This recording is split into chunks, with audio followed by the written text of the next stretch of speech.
నిన్నటి మీటింగ్ పైన మీ అభిప్రాయం ఏంటి? చేనేత సహకార సంఘాల్లో ఎలక్షన్స్ పెట్టండి. సీఎం గారు టెంట్ దగ్గరికి వచ్చి తెలంగాణ ఎస్ఎస్ఏ ఉద్యోగులను ఛాయ్ తాగేలోపు రెగ్యులర్ చేస్తామన్నారు. ఏమైంది? ఇంకా ఛాయ్ తాగలేదేమో, మానేసిన అంటాడేమో, ఛాయ్ మానేసిన నేను వేరే తాగుతున్నా అంటాడేమో. Next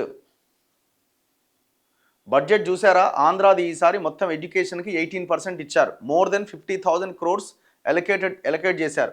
next month DSC and job calendar వేస్తారుగా. సెకండ్ ఇయర్ డిఎస్సి వేస్తున్నారు విత్ జాబ్ క్యాలెండర్. మనం అడగాలిగా, అడిగేటోడేవాడు, మాట్లాడేటోడేవాడు? రాజకీయ నాయకుల దగ్గర చెంచాగిరి చేసే కొడుకులని తెలంగాణ ప్రజలు ఉరిదీయాలన్నట్టు. తెలంగాణ ప్రజలు ఎవరిని ఉరిదీయాల్సిన అక్కర్లేదు, ఎవరి మీద రాళ్ళేయాల్సిన అక్కర్లేదు. తెలంగాణ ప్రజలు ఓటు అనే ఆయుధాన్ని సరిగ్గా వాడితే సరిపోతుంది, ఇంకేం చేయాల్సిన అక్కర్లే.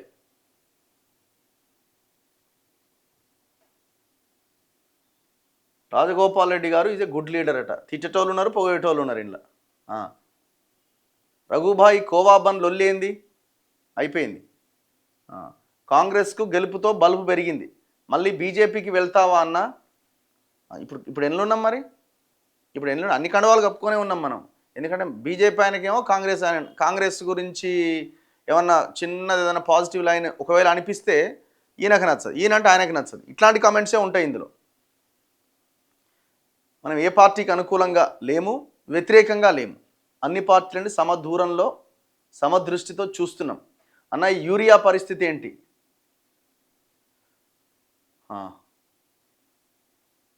సాదా భైనామా ఆర్డినెన్స్ గురించి ఏం మాట్లాడట్లేదన్న ఈ గవర్నమెంట్. దాన్ని కూడా పక్కన పెట్టేసినారు. మీ ఇద్దరు అన్నదమ్ములు పార్టీకి కష్టకాలంలో నిజాయితీతో పనిచేస్తే పీసీసీ మీ కుటుంబానికే వస్తుండే.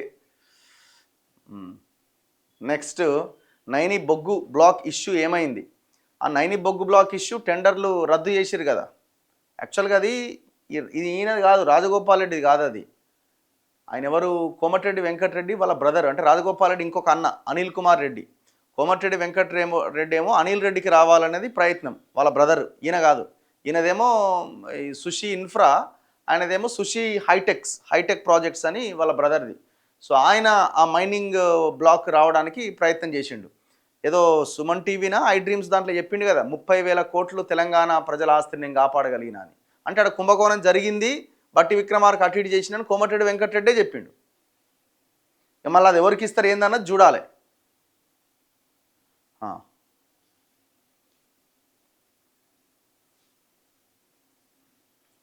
బ్రో నేను కాంగ్రెస్ అభిమానిని, నెక్స్ట్ రేవంత్ రెడ్డి అభిమానిని. కానీ వీళ్ళ విధానం చూస్తే కేసీఆర్ సీఎంగా ఉంటే బాగుండేది అనిపిస్తుంది. కేసీఆర్ రైతులకు ఎంతో కొంత మేలు చేసిండట. ఎవడు మేలు చేసింది? ఈయన చేసింది లేదు, ఆయన చేసింది ఏం లేదు. రైతులను ఆగం చేసిన వాళ్ళు వీళ్ళంతా. ఏమన్నా మారిందా? ఆంధ్రప్రదేశ్ నుంచి మనం తెలంగాణ డివైడ్ అయిన తర్వాత తెలంగాణ వచ్చిన 12 నెలలు ఏమన్నా మారినాయా మన బతుకులు? కవిత సిద్దిపేట నుంచి పోటీ గురించి కవిత అస్త్రం హరీష్ను బయటకు పంపడమేనా? మాట్లాడదాం.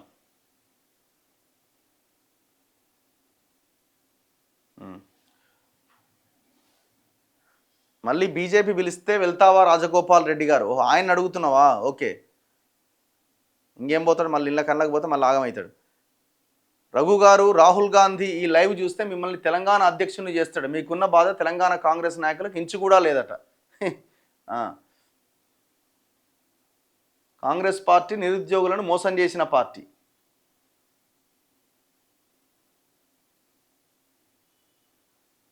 ఏం లేదు భయ్యా, అప్పుడేమో కేసీఆర్ కుటుంబం, ఇప్పుడేమో రేవంత్ రెడ్డి కుటుంబం. ఇది కాదు, అప్పుడేమో కేసీఆర్ చుట్టూ ఉన్న ఒక 5 మందో 10 మందో తిన్నారు దోసుకొని.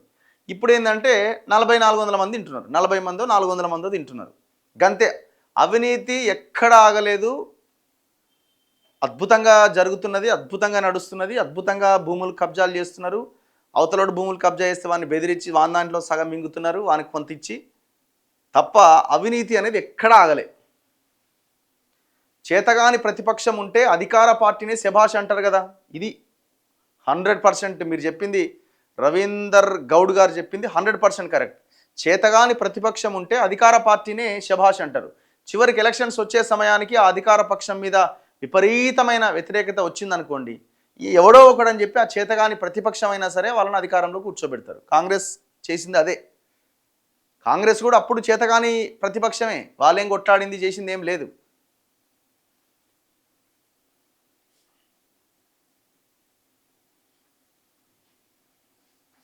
చలో, ప్రస్తుతం శాఖలను మంత్రులు నడుపుతున్నారా లేక ఉద్యోగ సంఘాల నేతలు నడుపుతున్నారా? రోజు జాబ్స్ గురించి మాట్లాడండి. Raghu, why not start a new party soon? అయ్యా కాదండి, పార్టీ పెట్టడం అంటే ఏమన్నా దుకాణాలకు పోయి చాక్లెట్ కొనుక్కున్నట్ట, లేకపోతే ఏదైనా కృషి చేసుకొని కూర్చున్నట్ట? ఫస్ట్ మనం ప్రజల్లో అవగాహన పెంపొందించాలి, ప్రజలు చేంజ్ అవ్వాలి, పార్టీల లైన్ మార్చాలి, వాళ్ళని మన ఎజెండాలోకి తీసుకురావాలి. వీటన్నిటి మీద మనం దృష్టి పెట్టాలా. భూమి ఉన్నోడికి రైతు బంధు, మళ్ళీ భూమి లేనోడికి చిప్పనే ఏముందల్లా? ఇప్పుడు ఆడ సుప్రీంకోర్టు చెప్తుంది ఉచితాలు ఇంకెంతకాలం అని. ఉచితాలు ఇచ్చే పథకాలను ఎవరికి ఇస్తున్నారు? పోనీ అట్లన్నా రైతు భరోసా ఇస్తున్నారు, ఎవరికి ఇస్తున్నారు? భూమి ఉన్నోడికి ఇస్తున్నారు. భూమి లేనోడి పరిస్థితి? పంట పండించిన ధాన్యానికి మేము అవసరమైతే 1000 రూపాయల బోనస్ ఇస్తామంటే ఆడ భూమి యజమాన కౌలు రైతా అనేది లేదు. ఎవరు పంట తెస్తే వాళ్ళకి పైసలు వస్తాయి. ఇట్లాంటి స్కీమ్స్ కదా మీరు ఇంప్లిమెంట్ చేయాల్సింది. తెలంగాణలో దాదాపుగా 35% ల్యాండ్ కౌలు రైతులే సాగు చేస్తున్నారు. వాళ్ళకి నయా పైసా ఒక్క చిన్న స్కీమ్ కూడా వాళ్ళకి అందుబాటులో లేదు.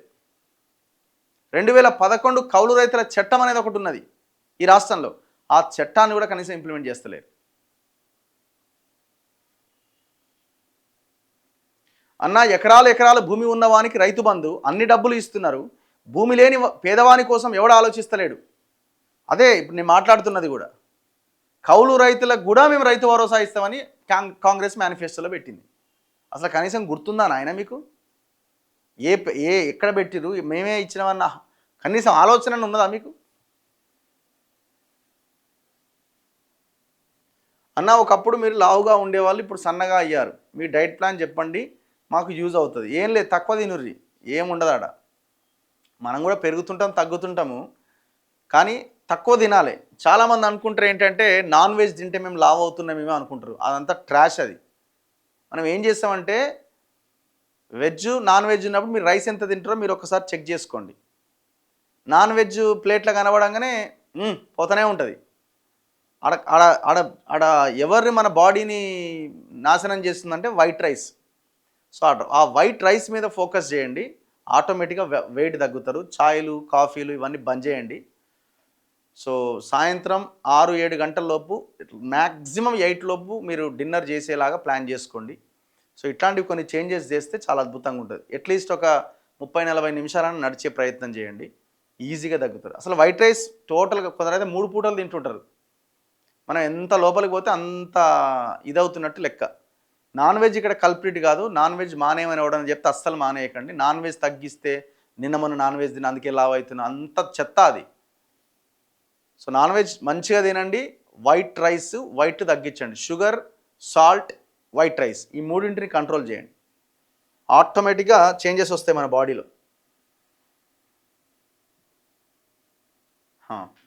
ఎంపీటీసీ జెడ్పీటీసీ ఎలక్షన్స్ ఉంటాయా అన్న, ఇప్పుడు దాని గురించే కదా లొల్లంతా. అవి ఉంటాయి, ఎప్పుడు పెడతారన్నది రేవంత్ రెడ్డి తేల్చుకోలేకపోతున్నాడు. మొన్న మనం దీన్ని బ్రేక్ చేయడం జరిగింది. 23rd or 24th నోటిఫికేషన్ వచ్చే అవకాశం ఉందని వాళ్ళు ఆ రోజు డిసైడ్ అయ్యి పెట్టాలి అని. మరి చూడాలి, 23rd క్యాబినెట్ సమావేశం ఉంది. ఎప్పుడు? ఇవాళ 20, రేపు ఎల్లుండి, నెక్స్ట్ అవతల ఎల్లుండి. చూడాలి ఆ రోజు ఏం జరుగుద్దో. తెలంగాణలో చీప్ లిక్కర్ను నిషేధించాలన్నా వాటి వల్ల ఎన్నో కుటుంబాలు చిన్నాభిన్నం అయిపోతున్నాయి. ఇప్పుడు మనం మద్య నిషేధం అని కూడా ఎవరు అడుగుతారు? నియంత్రించండి అయ్యా బాబు అని అడుగుతున్నారు. ఈ బెల్ట్ షాపులు వీటి వల్ల మొత్తం కుదేలైపోతున్నాయి. అన్న ఈ బడ్జెట్లో అయినా చేనేతకు బడ్జెట్ ఎంతవరకు ఉంటుందో అనేది చూడాలి. మరి ఇప్పుడు వాళ్ళు రుణమాఫీ చేస్తామని చెప్పి ఇంతవరకు ఆ రుణమాఫీకి దిక్కులేదు. శేఖర్ ఏపూరి, ఏ ఊరు బ్రదర్ మీది? అన్న అవుట్సోర్సింగ్ గురించి మాట్లాడండి.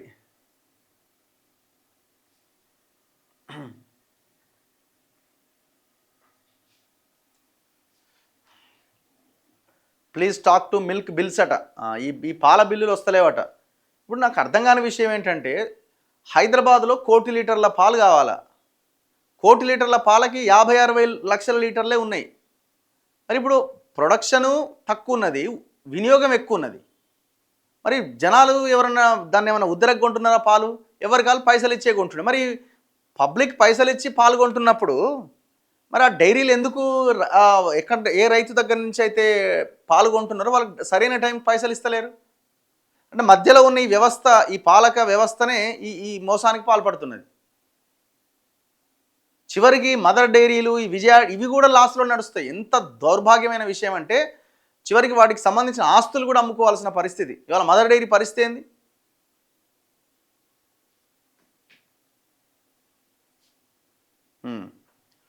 ప్రజాస్వామ్యంలో ప్రజల గురించి ఆలోచించట్లేదు, రాజకీయ లబ్ధి కోసం ప్రజలను నాశనం చేస్తున్నారు. నీకు సంజయ్ ఏం పంచాయతీ? ఎక్కడి పంచాయతీయే బాబు? ఈ పంచాయతీలు ఏమనరు అవి. ఆయనకి ఏదో అనిపించింది, ఆయన మాట్లాడుతున్నాడు, మాట్లాడుకోనివ్వండి. నాకు వచ్చే నష్టం ఏం లేదు కదా. నేను ఆయన మీదనే పడుకుంటూ పోవాలంటే నాకు చాలా ఇష్యూస్ ఉన్నాయి ఇక్కడ. మనం వ్యక్తుల మీద యుద్ధమో ఇంకో మీద యుద్ధమో మనం చెయ్యము. ప్రతి దాంట్లో పబ్లిక్ ఇష్యూ, పబ్లిక్ కోణంలోనే మన వార్త కానీ ఇంకోటి కానీ ఉంటుంది. నేను ఆయన వాళ్ళ సోషల్ మీడియాలో నా మీద చేస్తున్న ప్రచారానికి కౌంటర్ వీడియో చేసిన, అయిపోయింది బస్, అంతే. ఇక ఆయన మీద మనకేం అవసరం? ఆయన గురించి మాట్లాడుకోవడం, మనకు వేరే పనులు లేవాయింది. ప్రజాస్వామ్యంలో ప్రజల గురించి ఆలోచించట్లేదు, రాజకీయ లబ్ధి కోసం ప్రజలను నాశనం చేస్తున్నారు. ప్రజలకు కావాల్సినవి ఇస్తలేరు, అవసరం లేని ఇస్తున్నారు, బానిసలు చేస్తున్నారు. ముఖ్యంగా అవసరమైన విద్య, వైద్యం వాటి మీద ఫోకస్ లేదు. వాస్తవమే ఇది, అదే మాట్లాడుతున్నాం మనం కూడా. కేసీఆర్ ఇంకా ఫామ్ హౌస్లోన బీఆర్ఎస్కి వీఆర్ఎస్ అట. ఇక ఆయన అన్నే ఉంటాడు, ఆయన రాలేడు కూడా, రానియ్యరు. ఫస్ట్ మహాత్మా గాంధీ విగ్రహం 5,000 కోట్లతో పెడతారంట, నిజమేనా? మహాత్మా గాంధీ విగ్రహం 5,000 కోట్లతో కాదు. మహాత్మా గాంధీ విగ్రహము దాని చుట్టేదో మూసినట్ట అభివృద్ధి చేస్తారట. అది పెద్ద చెత్త అండి అదంతా. ఇప్పుడు మూసిని ప్రక్షాళన అంటే గాంధీ విగ్రహం పెడితేనో ఆడ పార్క్ కడితేనో మూసి ప్రక్షాళన కాదు. నువ్వు ఫస్ట్ ఏం చేయాలా? మూసీలోకి వచ్చే వ్యర్థ జలాలను అందులోకి రాకుండా చేయాలి. ఫస్ట్ చేయాల్సింది మూసీలోకి వస్తున్న ఫార్మా ఇండస్ట్రీ జలాలను రాకుండా చేయాలి. నువ్వు ఆ పని ఫస్ట్ చేయి. మూసి వికారాబాద్ అడవుల్లో అనంతగిరి కొండల్లో స్టార్ట్ అయ్యి ప్రవహిస్తున్న మూసి హైదరాబాద్కి ఎంటర్ అయ్యేంత వరకు ఎలాంటి ఇబ్బంది లేదు మూసీకి. ఇప్పుడు ఈయన ఏనైతే గాంధీ విగ్రహం కడతా అంటున్నాడో అక్కడి నుంచి ప్రాబ్లం ఉన్నది. ఈ కోర్ హైదరాబాద్లోనే మూసీకి సమస్య.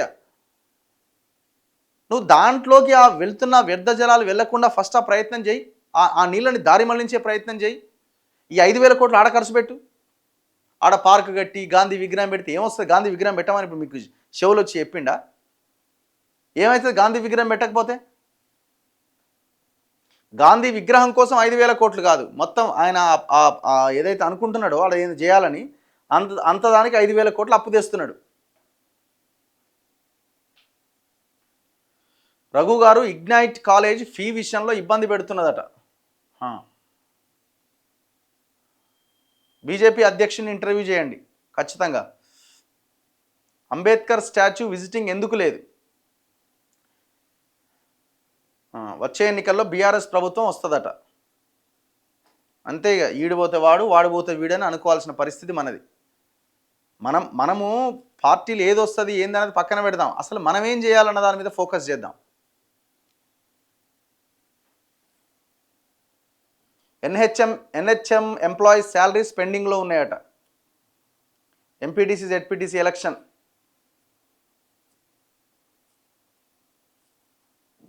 డబుల్ బెడ్రూమ్ అన్నీ కాంగ్రెస్ వాళ్ళకే ఇస్తున్నారట. ఎక్స్ఎమ్మెల్యే ఇప్పించిండట. ఏ ఊరో మనది, మీరు ఊరు పేరు రాస్తలేరు.